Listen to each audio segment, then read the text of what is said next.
Ci troviamo presso il nuraghe su Nuraghe di Barumini. È un nuraghe complesso, fra i meglio conservati di tutta la Sardegna, frequentato sin dal momento della costruzione fino al Medioevo. È stato costruito utilizzando principalmente basalto in più fasi. Una prima nel bronzo medio, durante il quale si è avuta la costruzione della torre centrale, che in origine era alta più di 18 metri ed era costituito da ben 3 camere sovrapposte. Durante il bronzo recente c'è stata l'aggiunta di 4 lobi uniti fra loro da mura rettilinee. Questi lobi sono orientati secondo i punti cardinali. Ciascuna torre era alta circa 14 metri e conteneva 2 camere sovrapposte. Poi nel bronzo recente sorge la parte più antica del villaggio e c'è stata la costruzione delle 7 torri dell'antemurale a difesa di quello precedente. Nel bronzo finale poi si è avuta l'espansione del villaggio, fra cui spicca la capanna delle riunioni. Ancora successivamente sono state apportate ulteriori modifiche fino a giungere al V secolo a.C., che vede l'inizio della decadenza del sito. Successivamente si è avuto un utilizzo in epoca romana e poi nel periodo dell'Alto Medioevo. Stiamo per iniziare la nostra visita e ciò che incontriamo subito è questa lastra che ci dice che questo sito è patrimonio mondiale dell'UNESCO dal dicembre 1997, quindi è stato il primo e attualmente l'unico.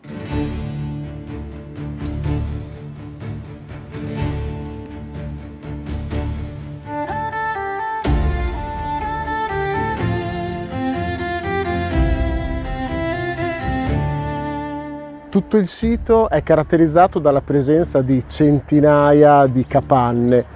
Diverse sono di epoca nuragica e hanno una conformazione più o meno circolare, e altre post-nuragica e invece hanno una conformazione rettangolare. Qui ne possiamo vedere una che, come vedete, ha una conformazione circolare e che vede al suo interno una pietra con un'altra più piccola sopra e che serviva per macinare il grano. Qui possiamo vedere un esempio di 3 stanze che sono, fanno parte di un'unica costruzione, perché come potete vedere le mura sono condivise da 2 stanze diverse. In particolare questa rappresenta una sorta di sauna. L'acqua piovana veniva raccolta da questo bacile, poi mediante un forno veniva scaldata e qui veniva praticato il culto delle acque, una sorta sostanzialmente di sauna dell'epoca. Anche in questo caso siamo in epoca nuragica e questo è, l'unico esempio di area abbastanza aperta, perché poi appunto tutto il resto è sostanzialmente una concatenazione di labirinti e qui appunto si riunivano le persone in attesa di poter in qualche modo entrare in questa che è la capanna delle riunioni, in cui venivano prese delle decisioni che appunto servivano per la vita della comunità. Anche questa capanna si riconosce come capanna delle riunioni, come tante altre, proprio per la presenza di questi sedili appunto che corrono lungo tutta la parte interna di questa capanna, che comunque ci dobbiamo sempre immaginare chiusa nella parte superiore tramite materiale vegetale, canne, eccetera.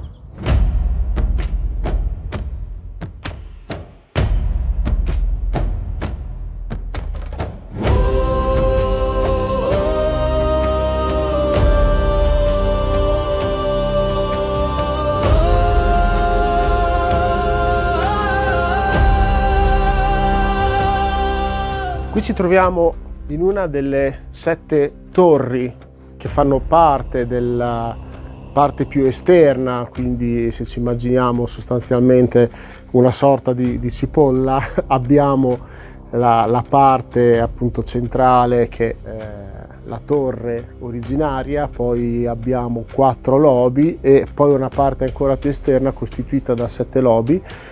Ora ce ne sono solamente, fra virgolette, 5 e questo appunto è uno dei 5 che sono sopravvissuti ed è appunto caratterizzata da tutta una serie di feritoie, di aperture, sia a questo livello che anche ad un livello superiore. Entrambe servivano per poter tenere d'occhio il territorio ed eventualmente anche interagire in senso difensivo con chi poteva appunto arrivare dall'esterno.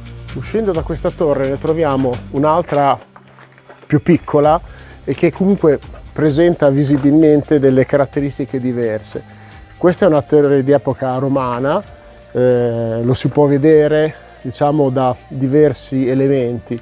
Uno è il fatto che è stata utilizzata della malta cementizia, o un altro elemento è questa decorazione a spina di pesce. Il materiale che è stato usato è della marna calcarea e questa struttura è sensibilmente differente rispetto a questa da cui siamo usciti e che sostanzialmente vede l'utilizzo di pietre molto più grosse in basalto, che sono inframmezzate da pietre un pochino più piccole, e comunque c'è sempre assenza di malta cementizia o altri materiali, insomma, in qualche modo che cementificano e che aggregano.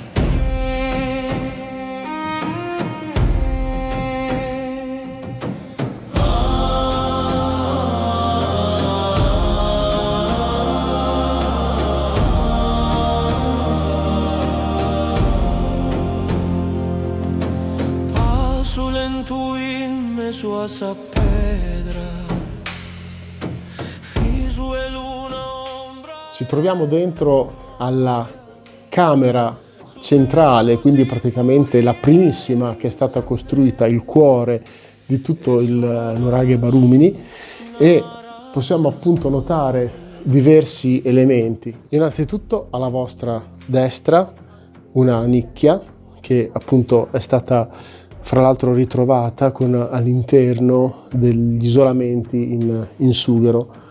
Poi abbiamo una particolarità che è questa parte in cui è stato ritrovato un pezzo di olivastro che veniva utilizzato assieme ad altri pezzi per formare una sorta di soppalco e poter accedere al piano superiore.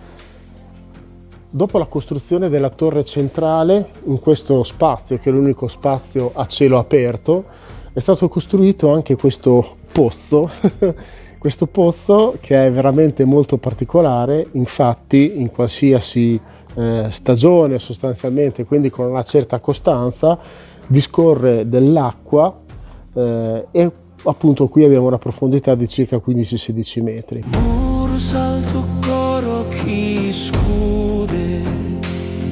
Consuenti cantata passa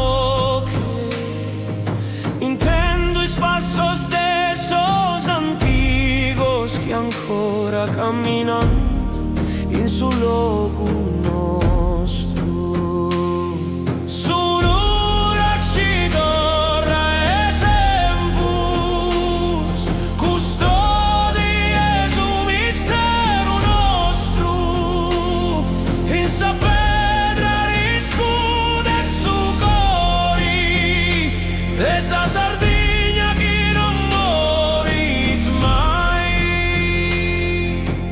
Qui ci troviamo nella torre nord, anche questa è caratterizzata da 2 cerchi di feritoie, una sulla parte più bassa e una circa a metà. sono chiuse attualmente per i lavori di consolidamento che sono stati resi necessari. La particolarità è che qui dentro ci sono 10-12 gradi che sono costanti per tutto l'anno sostanzialmente, e ritrovando insomma resti di cibo, scheletri, ciotolame vario, si è capito che questa parte che vedete qui sotto era sostanzialmente una cisterna che veniva utilizzata per poter conservare i cibi, quindi una sorta di frigorifero naturale.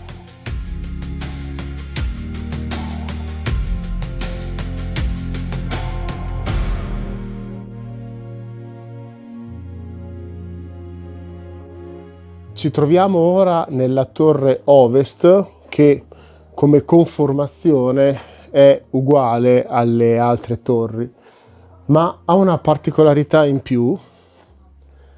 Qui sulla sinistra c'è un ingresso veramente minuscolo, basso, che dà accesso ad una cella nella quale sono stati ritrovati armi e munizioni. Anche questa cella presenta una conformazione aggettante e quindi una sorta di cono che va verso l'alto.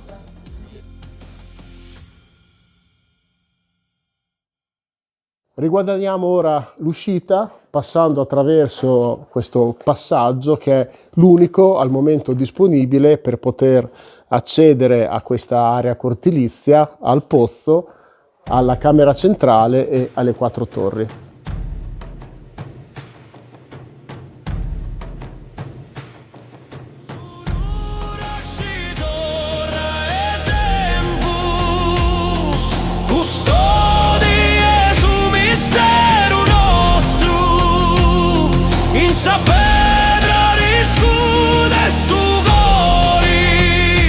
Esa Sardegna che non morit mai.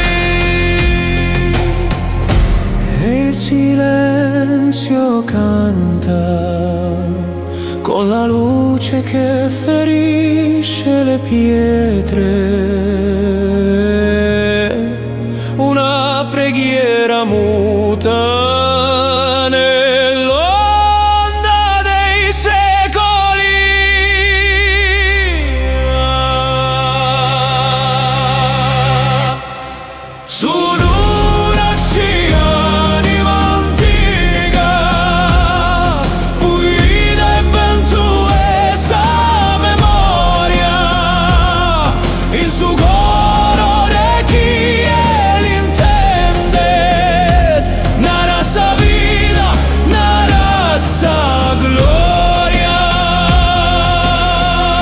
Termina così questa meravigliosa esperienza al Sunuragi di Barumini.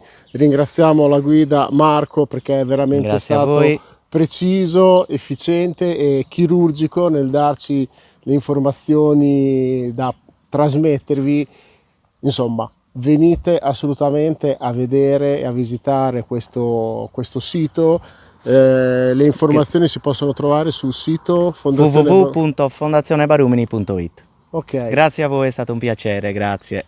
Grazie tantissime, ci raccomandiamo, seguiteci sul nostro canale YouTube e anche sui profili Facebook, Instagram e TikTok, e alla prossima. Ciao! Grazie, ciao a tutti. Il tempo si placa ma Sonurakshi resta con socru apperido a suo mondo.